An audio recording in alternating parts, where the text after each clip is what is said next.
And now, Mike, when we see the grab for the guns, and I don't think that's going to happen. I just don't think it's going to happen. It's not going to pass the Senate. I don't think it's going to pass Congress. I don't think the Supreme Court would allow it to stand.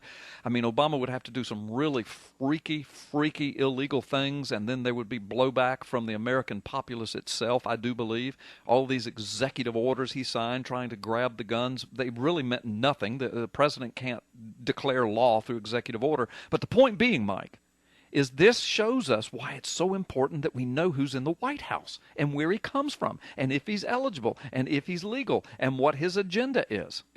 Right? I mean, isn't that what concerns you?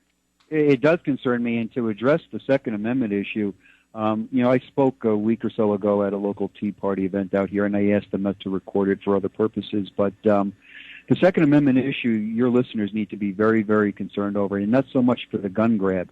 The alternate method is to empower psychiatric professionals to have the ability to literally civil commit or incarcerate you in mental institutions or deem you unfit to have a firearm because you may be taking a certain type of medication. Even a sleeping pill could be classified as having some kind of issue.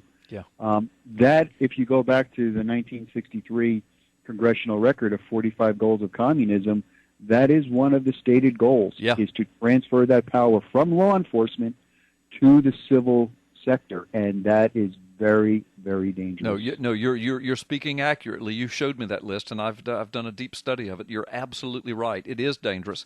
And one of the unintended consequences, maybe intended, but I would think unintended, is that people who need help will quit seeking help, and that could cause a lot of problems in and of itself. I mean, people who need to be on medication will say, well, I'm not going to go to the doctor. I'm not going to be diagnosed with this. I'm not going to get medication because they'll take my guns away, and I don't want to not be able to defend myself. And so we'll have people out there with mental and psychiatric issues who need to be on medication who won't be.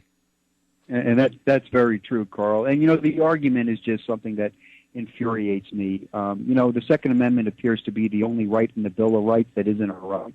Yeah. And I don't really understand how you can come to that conclusion.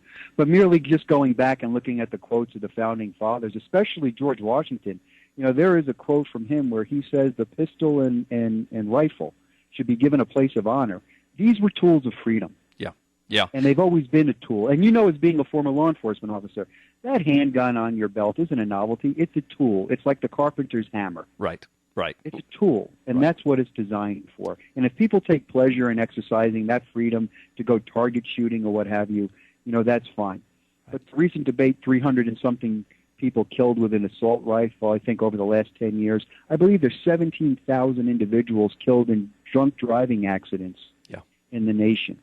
And I got a news flash for these people. You don't have a right to alcohol, and you don't have a right to an automobile. Should we start taking those things away? That's right. No, that's a beautiful argument. It's made all the time. And so what I tell people, look, this whole argument defies common sense. It defies logic. So therefore, the gun control issue cannot really be about safety.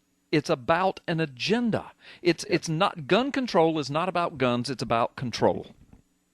Absolutely. I mean, Carl, when you were a police officer, did you ever care about a good guy on the street with a gun? Not at all. Right? In fact, I was glad for him. Absolutely. And there are so many well-intentioned people that are armed every day, especially in the state of Arizona, where they had the foresight to allow anyone now to carry a concealed weapon. We treat everybody as if they're armed when we come in contact with them. Right. You don't have Wild West shootouts like everybody predicted. Right. No. It just doesn't happen. No, it doesn't.